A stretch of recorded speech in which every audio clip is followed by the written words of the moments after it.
The first thing I thought I would do is, building on what Lieve just presented, is talk about what is the nature of education. Government has a mission, a paramount duty, according to our state constitution, to provide for the education of all children residing within the borders of the state. That provision was written in the 1880s. At the time, as you would expect with our tradition, that was a very progressive and forward-looking mandate to the public schools. And I looked at the history of that, and the interesting thing about it is that the emphasis was not so much paramount duty as all children, which in the 1800s was a remarkable thing for a government to undertake. That every child, no matter what background or immigrant status or color, could attend a common school at the expense of the public, and that's the system we have today. So first I thought talk about the nature of education. Second, I'll wrap up a bit on the McCleary decision. You covered that, because that will dominate the legislative session that starts on January 12th. And then to close or wrap up, to talk about, since Representative Magadance isn't here, to cover a bit of what I think he would have talked about regarding what the legislature will do, what options they have under the budget in funding education. And then, of course, the idea is that the Washington Policy Center is contributing constructively on how to solve that problem. So I'll go through those 3 points briefly. But again, what we're really looking forward to is opening it up to discussion and to your questions. We'll get to that in about 10 minutes or so, I think. So again, being a think tank, the great thing is we get to step back and talk about, whether you're talking about small business, protecting the environment, taxes and budget, education, is to always ask the basic question that our researchers do, and that is, what is the nature of the thing that you are talking about, that you're researching? In the case of public schools, it's education. So what is education? And it's really not that complicated, as you all know, but basically what it is the transfer of knowledge from one mind to another mind. I mean, that's just, and you know, parents do this every day. Teachers and educators do this every day. But we get so wrapped up in the complexity of the system that I think we forget what is the basic mission that we're asking public schools to do, and that is to transfer knowledge from a teacher or an educator into the minds of students.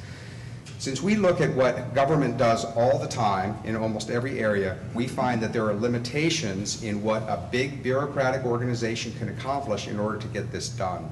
It's one thing to say, let's have units all around the community that can put out a fire. They're trained, they're medical, they're going to have big trucks, they're going to be in a building, and when there's a crisis, you dial a 3-digit number, and this team of professionals swamps the area with resources. You have a fire, you have a medical emergency. Government is very good at that. What government is limited on, I'll say, is transferring knowledge from one mind to another mind. And the reason I say that is because every child's education is handcrafted. So we look at parallel systems like private education, Catholic education, online academies, charter schools, and we notice that they all share one quality, and that is local control and flexibility. And that really is the core nature of education.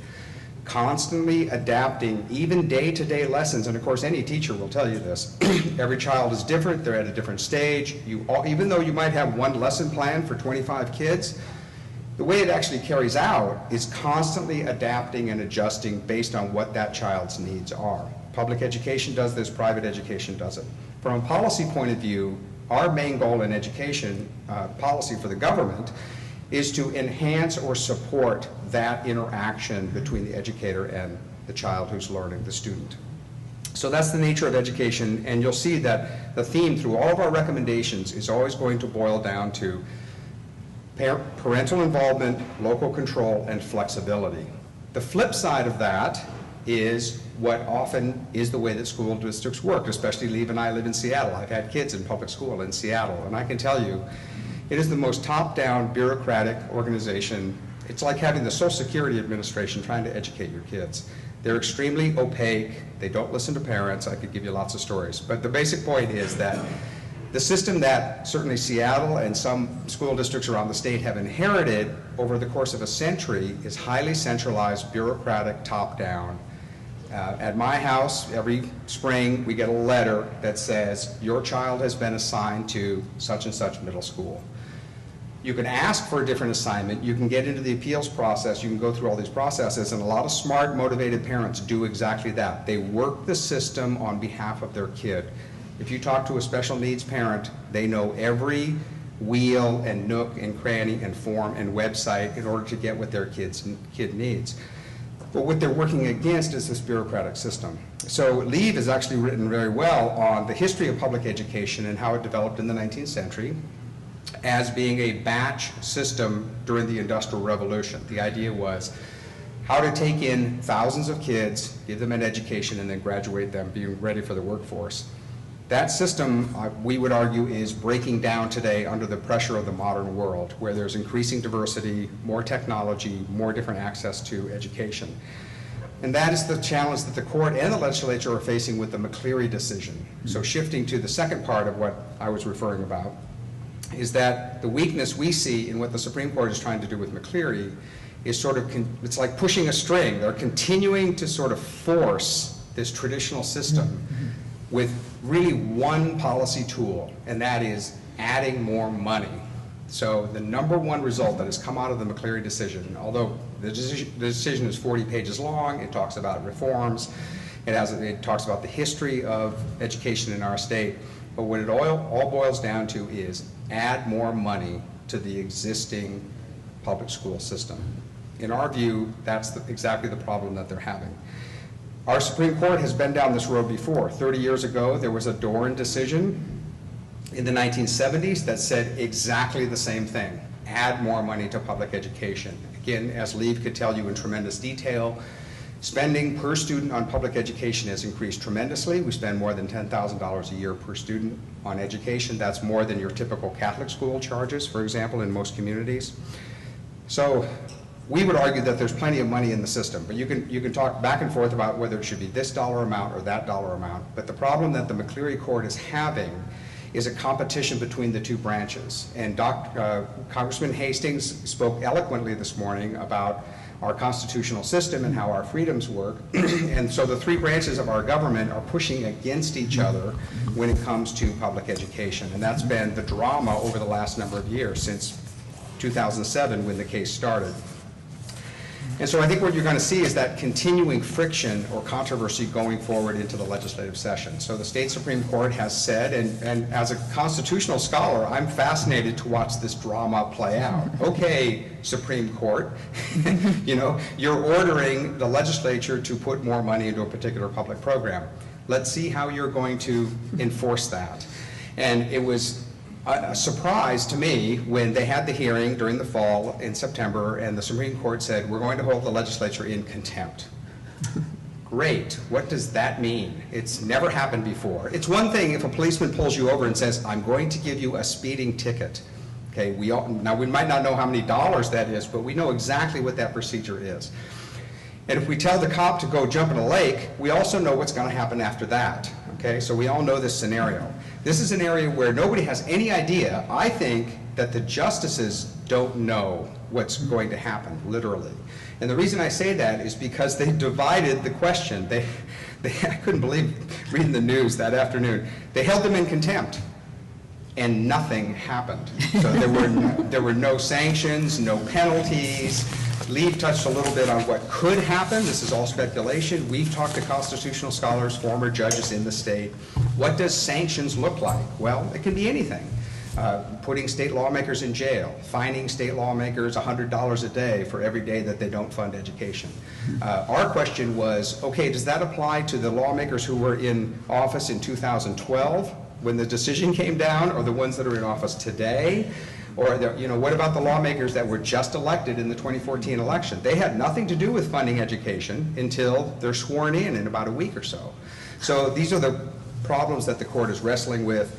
I honestly don't know the answer. Usually we have a responsibility to predict, but we don't know what this word sanctions means when it's applied to the legislature. The final point I'll make about the constitutional problems that the court is facing is that state legislators, and again, we had our eloquent speaker this morning, really represented this in the true meaning of the word represented. Over 20 years, Congressman Hastings, I would predict, has gotten up every morning and he thinks about only one thing. What do the people in my district need or want from the federal government? When I go to Congress, what do the people from Central Eastern Washington need me to represent on their behalf? I have 700,000 constituents. They all can't come to Washington, D.C. They have elected me to do this job. The same thing happens in Olympia. So the tension that's happening with the McCleary decision is that it's almost as if state legislators find that they have two bosses. They have this order that's coming to them from across the plaza at the Capitol, from the courthouse. But more importantly, they have their own constituents and voters in their district, which we consider to be their real bosses. And we know how the 2014 election came out, so Republicans did very well. So I think for lawmakers, they feel they're receiving, of both parties, contradictory messages.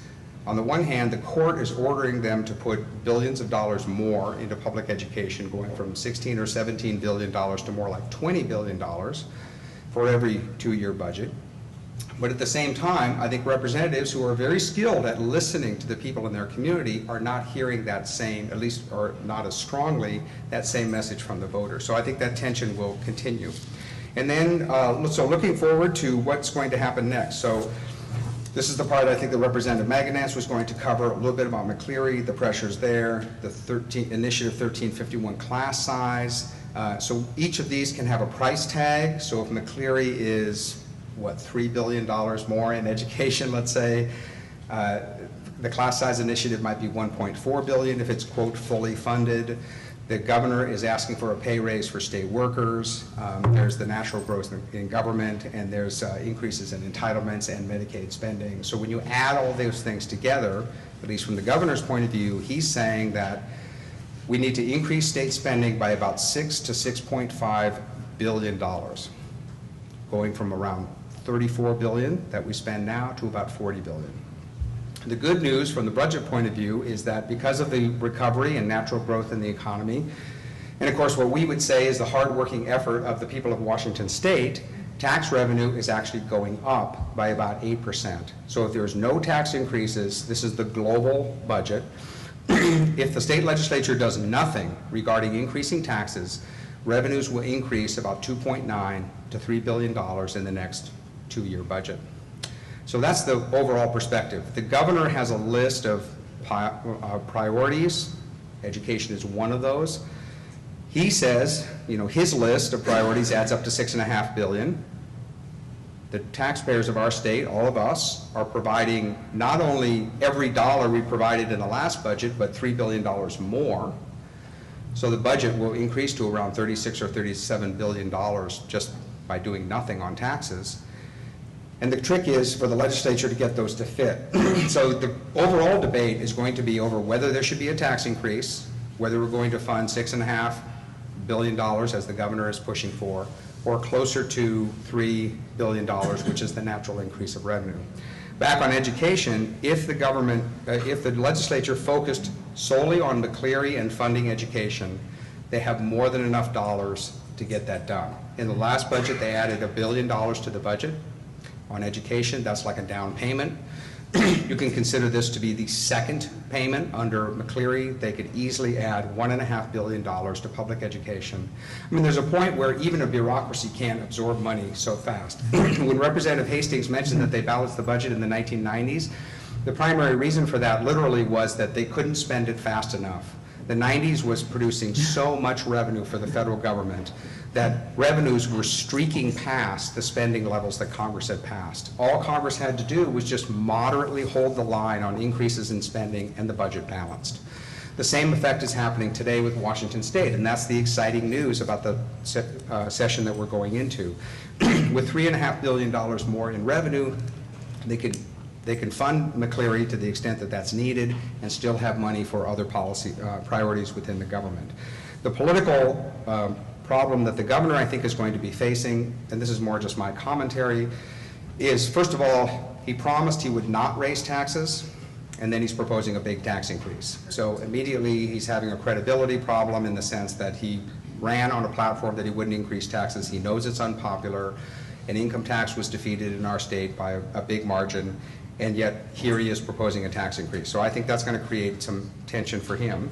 The second thing is that he's proposing a big increase in state employee salaries. Now, people across the state perceive, and it's true for many families, that they're in a tough situation. Many people are unemployed. So to raise taxes on people who are unemployed in order to provide a pay raise for people who are in state government is a very hard message to sell. And I think that's why we certainly see that when we follow the media, is education spending tends to be fronted, and less popular items in the governor's budget tend to be held back. So we're trying to consider it all together at once. And then to close this out and get to questions is about our recommendations. So going back to what I talked about on the nature of what education is, we find that any policy device that moves decision-making to local schools, to principals who can be real education leaders and managers in their own community, hire and fire the staff, oversee the curriculum, set the hours that the school is open. You know that a principal doesn't determine when the school opens and when the school closes. I've had teachers, cancel afternoon meetings. This is like a 20-minute parent meeting because that meeting is at 4 o'clock, and the teacher is like, I'm not allowed to be in the building at 4 o'clock. They're closing the building. Union rules say I have to be gone. I can't meet with you. Working parents will say to a teacher, can we meet on the weekend? Can we meet in the evenings? Or can we meet before school? And sometimes they accommodate that, but you run into these rules very quickly. So anything that creates flexibility at the local level we think is a good move. And then the final principle is anything that gets parents involved in education, in making decisions, and that's the key part.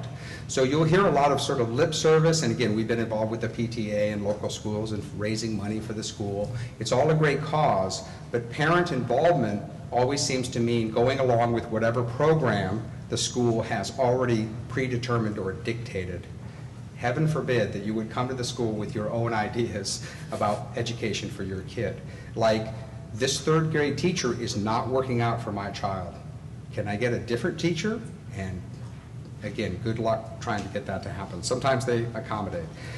My wife and I have also worked with foster kids, special needs kids, and it even becomes more difficult working with the school and saying, we don't mean to put anybody down, but the personality of this teacher is just not working with the emotional problems that this child has. So can we set up a different arrangement? It's very hard to get that done in public education.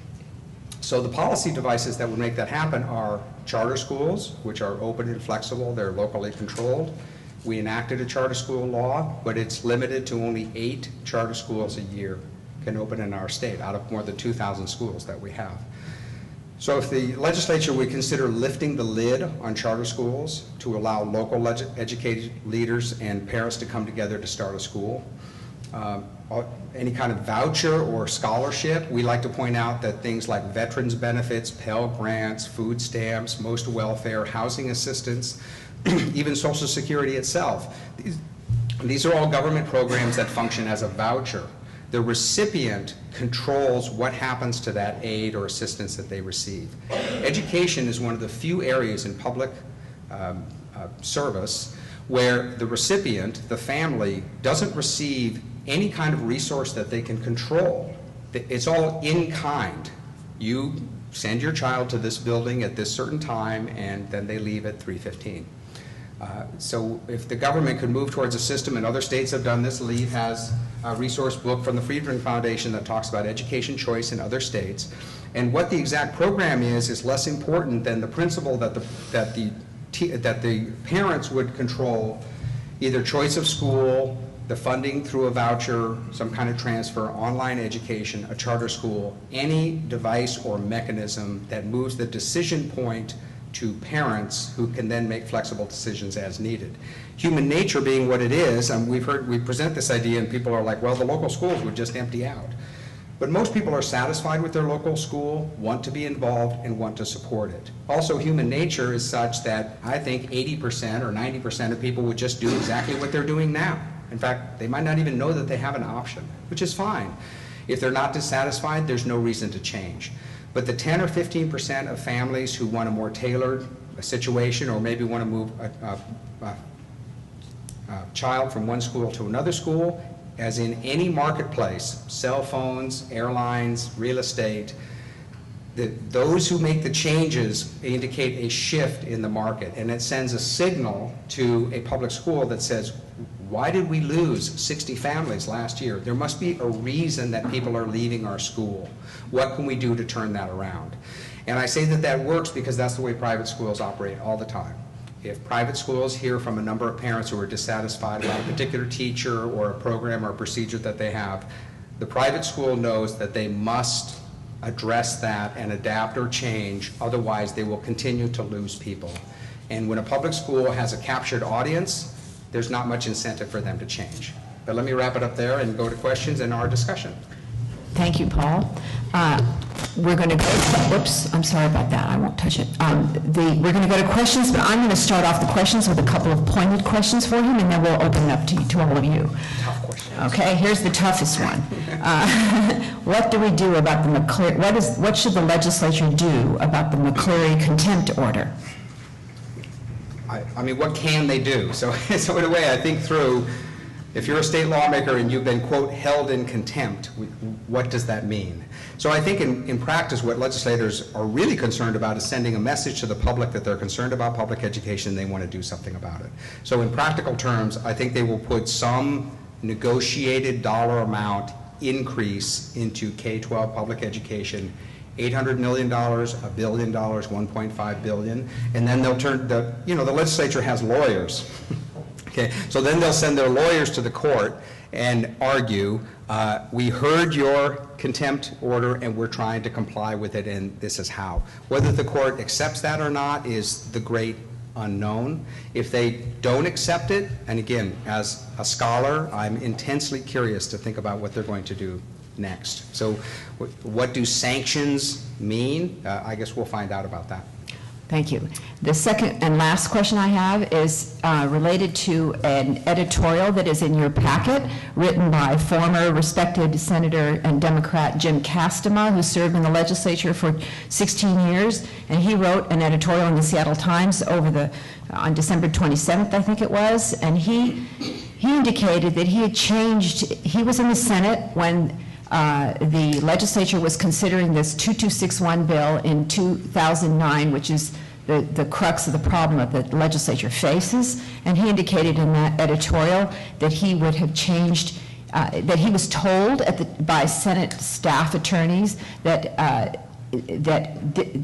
yes vote for that bill would not bind future legislatures, and later when the McCleary court decision came down, he was angry that he had been boxed in, essentially, to fund this bill when he had been told at the time that they would be able to fund it according to with the funding that they had in front of them, and not according to some mandate from the court. And this important editorial calls for compromise by all parties, including the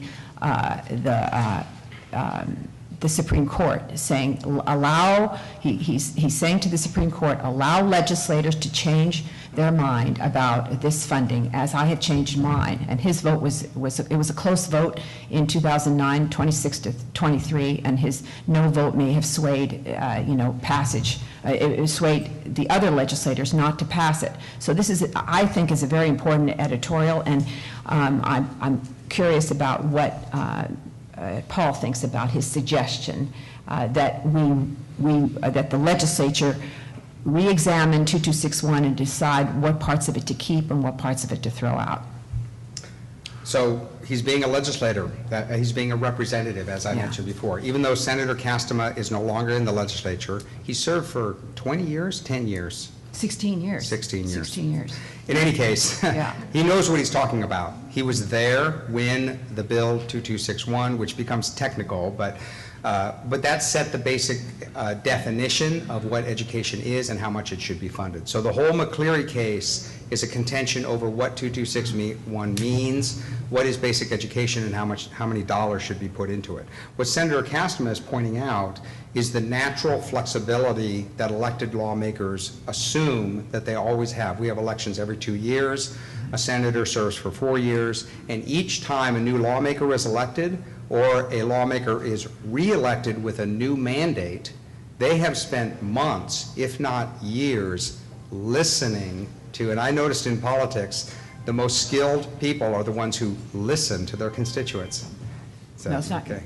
And that's, I think, what Senator Castema's op-ed is a window into that kind of thinking, that far from being hamstrung or bound by a bill that was passed in 2009, can't be changed, can't be amended, the way lawmakers think is that we make adjustments along the way as needed. His complaint, I think, is that McCleary has, because the court operates on a timeline of more like 7 years to do one court case, has locked in the terms of the 2009 legislation. What this op-ed does, and it is a well-written piece, is just simply says the legislature, as part of complying with McCleary, should go back and review and amend or adjust the definition of basic education as funded by the state and enshrined in 2261 to make whatever adjustments are needed. Those adjustments would likely lead to reforms in the way the schools run and would probably save money. And that's where the fight comes in, because the court is saying put more money into public education. Senator Castema and some other Democrats are saying let's adjust the education program and fund that, meet that standard. It isn't all just about pouring in dollars, it's also about looking at how kids are educated every day. So let's... Thank you. Yeah, we have 20 minutes left now for questions and answers from the audience, so please fire away. I could say something really controversial to get it started. I don't think you need to. You already did. I think you said plenty. Okay. In fact, there's so many things I want to comment on. I'm going to have to just pick one. I think there ought to be greater concern about the basic notion of separation of powers. I don't know where this feedback's coming from. To have the courts telling the legislative body what they can and can't do is ludicrous. If this were Congress, they would have the power, presumably, to hold the court in contempt of Congress. I don't know if the state legislature has that authority. If they do, they ought to use it.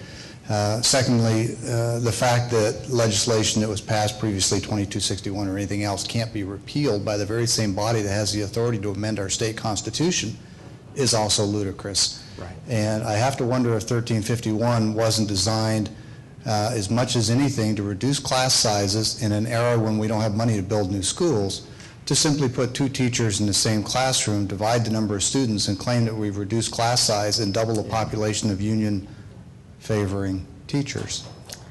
Yep, that's a great point. So, And there's 100 other things, but I'll let somebody else talk. sure. So the point about the separation of powers, I mean, talking about biting off more than you can chew regarding the government. So as soon as you get into the dispute between what the judiciary branch does and what the legislative branch does, education becomes unimportant. I mean, for the people of the state, education is the #1 issue, but the relations between the branches is what's creating this tension. So everyone agrees that in the McCleary court case, if the justices had ruled the legislature is not meeting the standard that's in the Constitution, you're violating a provision of the Constitution, that's what judges are for, and they would have been and it would have been very reasonable, and I think the legislature and the people of the state would have listened to them, which of course creates a political problem for lawmakers who then have to run for election. And that would have made sense. What's unprecedented, as far as I can tell, is the McCleary order, instead of being, 6 or 10 pages, is more than 40 pages, and the vast majority of it is devoted to an educational program. I worked on the Appropriations Committee for years in Congress. We work with the legislature all the time. So we're reading this McCleary decision, and it reads like a committee report. It looks like something that lawmakers would draft and then vote on when they had a consensus. And the courts are just not that flexible, so they're not good at that. And that's the primary problem that they're running into. And I'd add to that, can you hear me? That the court decision, here's the court decision that has held that the state has failed to fully fund education. And there's not one mention of what a reasonable cost of funding an education would be. There's not one number in that whole McCleary decision that reveals what the state is spending now, what it's spent in the past. So it's definitely a political document. There's no question.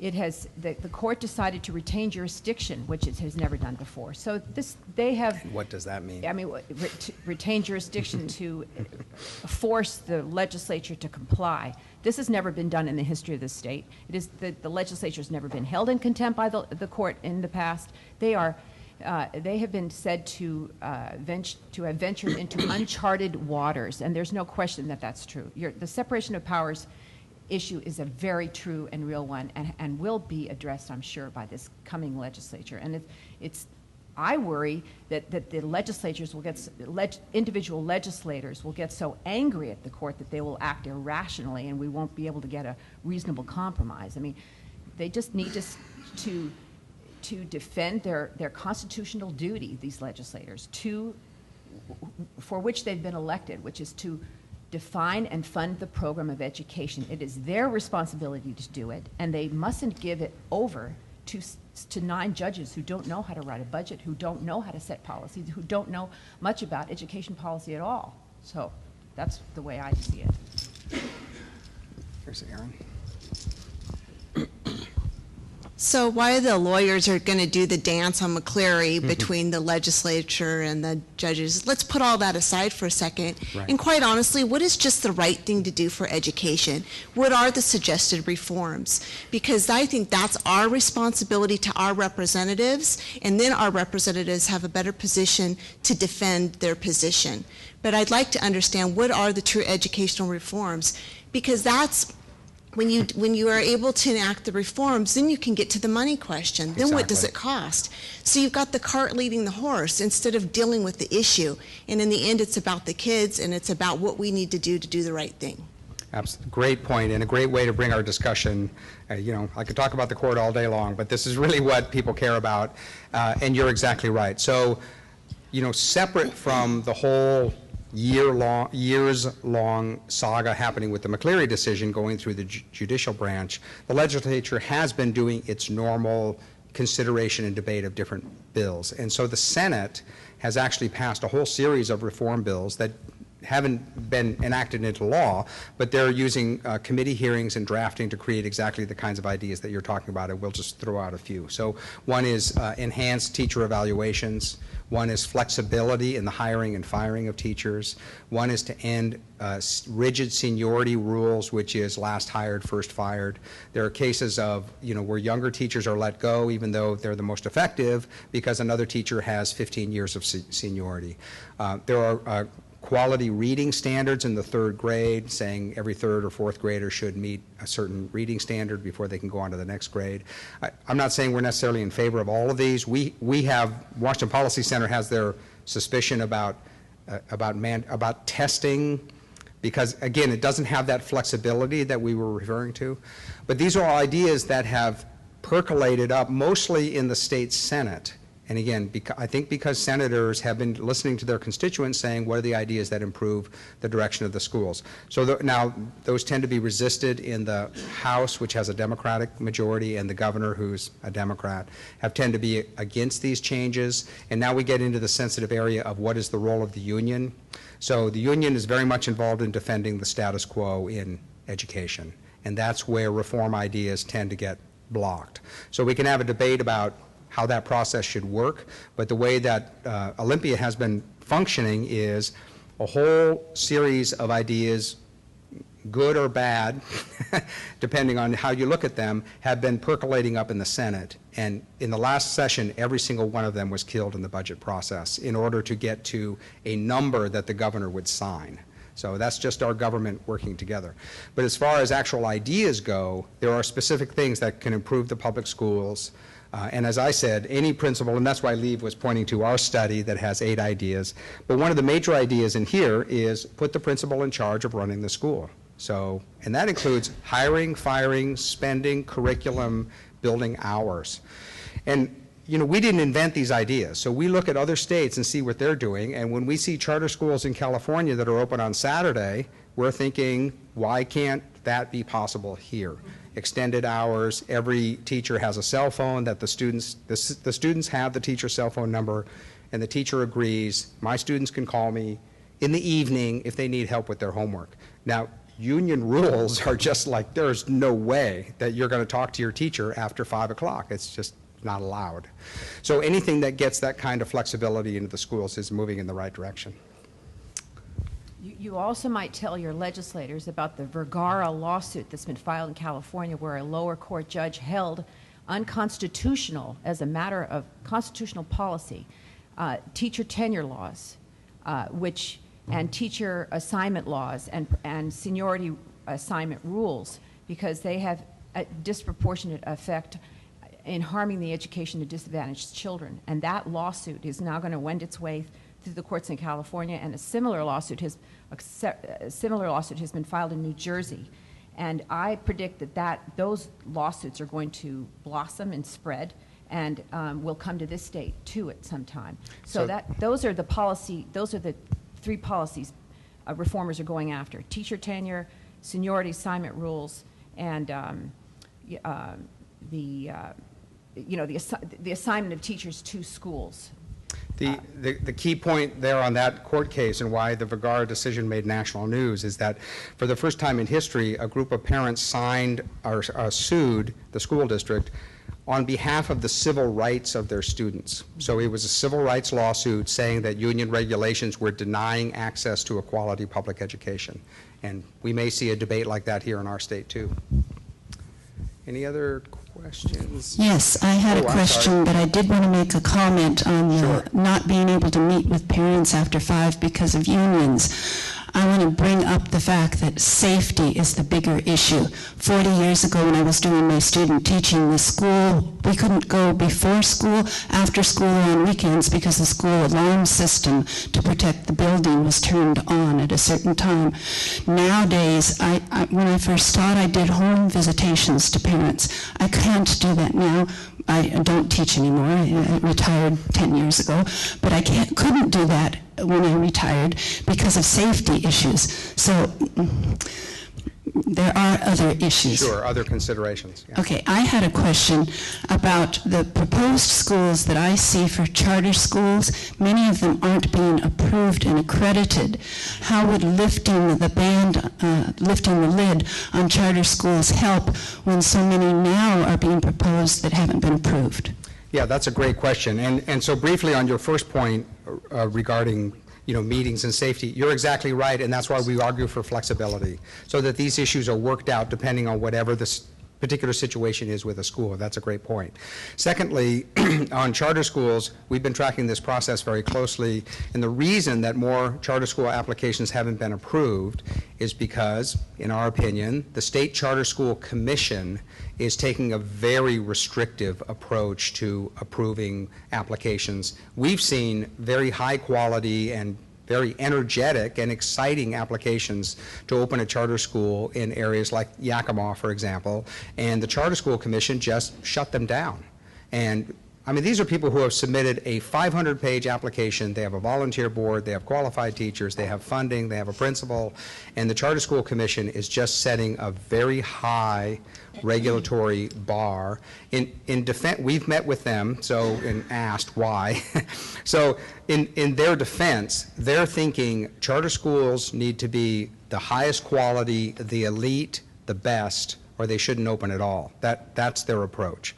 We're taking an approach of saying the purpose of the charter school law passed by the voters is to let that kind of creativity and energy and flexibility that comes from the local community for people to at least try opening a charter school.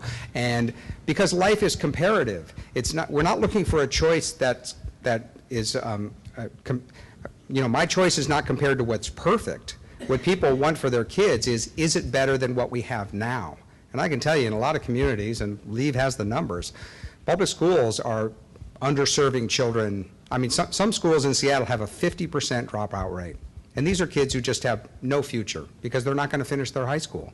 So in communities where we're seeing charter school applications come up, tend to be the ones where there's a certain level of dissatisfaction with the way the current public school is operating, and people are just looking for an alternative. We have not seen charter school applications from communities where people are very happy with the public schools because there's no need. So if the Charter School Commission took a more open approach and allow people to try more experimentation, we think that would be a good thing, at least up to the 8 schools that are already allowed every year under the law. And the last point I'll make is really just political analysis. The Charter School Commission has 9 members. The members are appointed by 3 public officials under the way the law is set up. Those public officials are the governor, the state treasurer, Secretary of State, the Lieutenant Speaker of the- Governor, Speaker of the and the Speaker of the House. And the Lieutenant Governor. Exactly. So the governor, the lieutenant governor, and the Speaker of the House. All of those public officials are all members of the same party, which opposed charter schools, and each of them individually opposes charter schools. Particularly Speaker Chop and Governor Inslee had announced their position long in advance that they are opponents of charter schools. So for some reason, the way the law was drafted, those are the 3 officials who appoint the Charter School Commission. And so we think that indicates why there isn't as much enthusiasm about opening charter schools as I think the voters originally expected. Okay, thank you. We have time for one more question. This gentleman's been waiting back here for quite a while. Sure. Okay, thank you. Thank you. I guess let me give you a little background on myself. My name's Dennis Giese. My family's been involved in real estate and banking for quite some time. And I currently sit on the Thrive by 5 board, and also was appointed by the governor in January to be on the board of directors for the Financial Education Private Partnership Program. And so with that background, I basically am asking a rhetorical question in what we're talking about here this morning. What does that have to do with actually your definition of education, which was the transfer of knowledge? I would add to that the transfer of knowledge to provide life skills. And then would tell you, I guess, a personal story, briefly. Through It'll have to be Bank brief. We just have about 3 minutes. Okay. Briefly, so I'm involved in Bank Real. We had in Pasco. We hired a gal that had graduated from Kennewick High School. She went to Columbia Basin College. We hired her as a teller. She had problem balancing, and so we moved her to. At the end of it, we moved her to about 3 or 4 different locations within the bank. And when we sat down and talked to her about her performance, we found out that she had not had any business education at all in any of that, in any of those forms. And as a side note, I find through my the FEPP program that the Pasco School District is the only one that requires some business education as a condition of graduation. Anyway, we eventually ended up letting that person go because she didn't have those life skills in a business education. And by the way, she is now a retail foreperson for Griggs Hardware. Okay. Okay, so that's a great illustration of our basic point, which is bureaucratic top-down systems are not good at addressing problems like that, because that is an individual person, a student, and now an adult who needs to be prepared to succeed in life and in the workplace.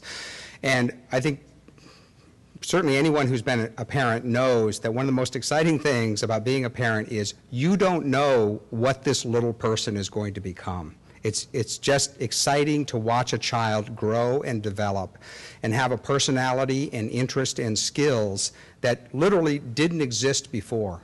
So a kind of monopolized system which we have now, and that's really the problem with public education, is lack of choice and flexibility.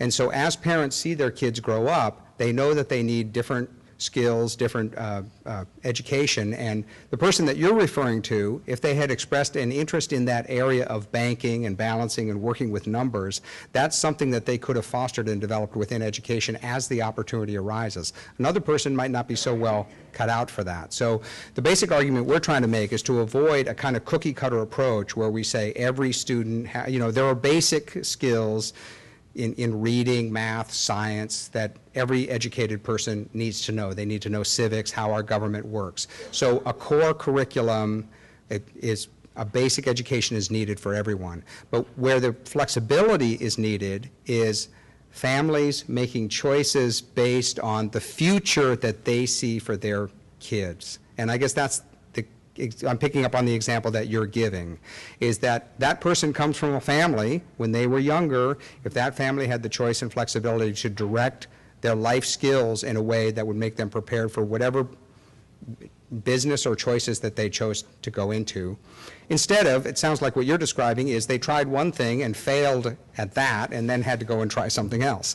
So our basic theme here is to try to move away from that kind of top-down bureaucratic approach and instead allow community schools, principals, parents to craft an education program that works best for kids. And with that, I'll close up and we'll go to the next session.